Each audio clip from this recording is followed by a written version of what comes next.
அனைவருக்கும் வணக்கம்.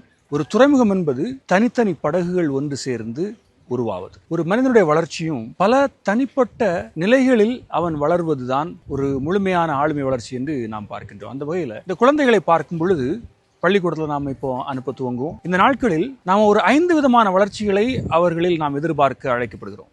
ஒன்றாவது அவர்களுடைய காக்னட்டிவ், அதாவது சிந்திக்கக்கூடிய அந்த மூளை சம்பந்தமான வளர்ச்சி. அவருடைய சிந்தனை, தகவல்களை தெரிந்து கொள்வது, அதை பகுத்தாய்வது, இந்த தன்மைகள் அனைத்தும் அவர்களுடைய சிந்திக்கக்கூடிய ஒரு நிலையுடைய வளர்ச்சியாக நாம் பார்க்கின்றோம். இரண்டாவதாக நாம் பார்க்கும் பொழுது உடல் மற்றும் நரம்பு சம்பந்தமான வளர்ச்சி.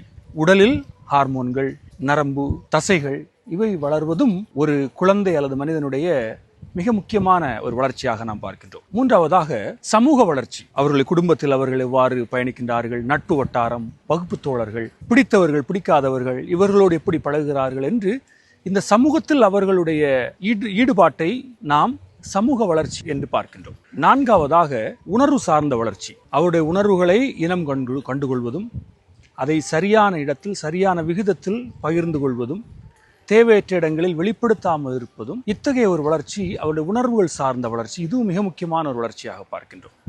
இறுதியாக அறம் சார்ந்த, அதாவது நன்மை தீமை பற்றிய அறிவு சார்ந்த வளர்ச்சி. இது அவருடைய மனசாட்சி, இல்லை என்றால் நல்ல விழுமியங்கள், எதற்கு நாம் கடினப்பட்டு உழைக்க வேண்டும், நன்மைக்காக நாம் துன்பப்படுவதற்கு தயாராக இருக்க வேண்டும். இத்தகைய இந்த அறம் சார்ந்த வாழ்வியல் நிலைகளை அவர்கள் புரிந்து கொண்டு வளர்வதும் வளர்ச்சி.